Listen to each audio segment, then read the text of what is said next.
Hello everyone, welcome back to my channel অন্নপূর্ণার হেসেল। আজ আপনাদের করে দেখাবো হোয়াইট সস চিজ পাস্তা।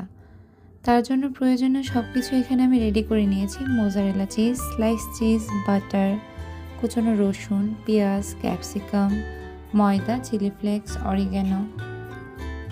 আপনারা চাইলে এর সাথে কর্নও ব্যবহার করতে পারেন। এখানে আমি 250 পাস্তা সেদ্ধ করে নিয়েছি 500 ml মতো দুধ। এবার আমি কড়াইয়ে 1 চা চামচ তেল দিয়ে ওর মধ্যে বাটারটা দিয়ে দিচ্ছি। এখানে গ্যাসের ফ্লেমটা আমি মিডিয়ামে রেখেছি। বাটারটা কিছুটা মেল্ট হয়ে আসা পর্যন্ত আমি অপেক্ষা করছি। বাটারটা কিছুটা মেল্ট হয়ে এসছে। এবার আমি যে কুচনো রসুনটা রয়েছে, এখানে প্রায় 1 চা চামচ কুচনো রসুন রয়েছে, সেটা দিয়ে ভালো করে নেড়ে চেড়ে হালকা একটু কালার আসা পর্যন্ত ভেজে নেব। খুব বেশি ব্রাউন করব না। রসুনটা হালকা ভাজা হয়ে যাওয়ার পর এখানে যে কুচনো ক্যাপসিকাম আর পেঁয়াজটা ছিল সেটা দিয়ে দিচ্ছি। এবার আমি গ্যাসের ফ্লেমটাকে হাই করে দেব। হাই ফ্লেমে 1 মিনিট মতো আমি পেঁয়াজ আর ক্যাপসিকামটাকে একটু ভেজে নেব।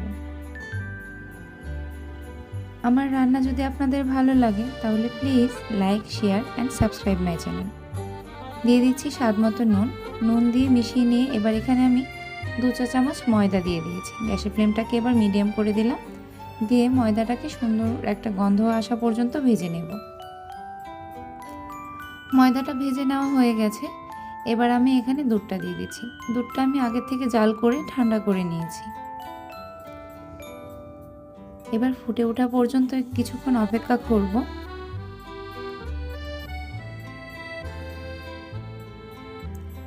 সসটা রেডি হয়ে গেছে, অনেকটা ঘন হয়ে এসেছে। এবার এখানে আমি সেদ্ধ করে রাখা পাস্তাটা দিয়ে দিচ্ছি। এবার সাথে যেই চিজগুলো আমি রেডি করে রেখেছিলাম সেগুলো দিয়ে দিলাম মোজারেলা চিজ আর স্লাইস চিজ দিয়ে অল্প একটু মিশিয়ে নিচ্ছি।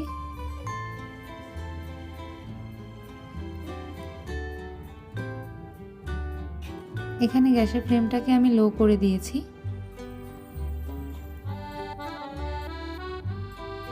দিয়ে দিচ্ছি চিলি ফ্লেক্স আর অরিগ্যানো। গ্যাসের ফ্লেমটা এখানে অবশ্যই লোতে রাখতে হবে, কারণ চিজটাকে মেল্ট হওয়ার জন্য সেই টাইমটা দিতে হবে।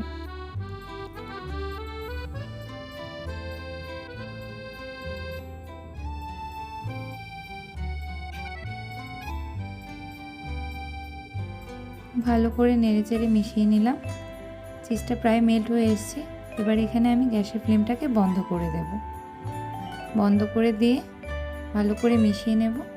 তাহলেই তৈরি হয়ে যাবে গরম গরম white sauce cheese pasta. Thanks for watching.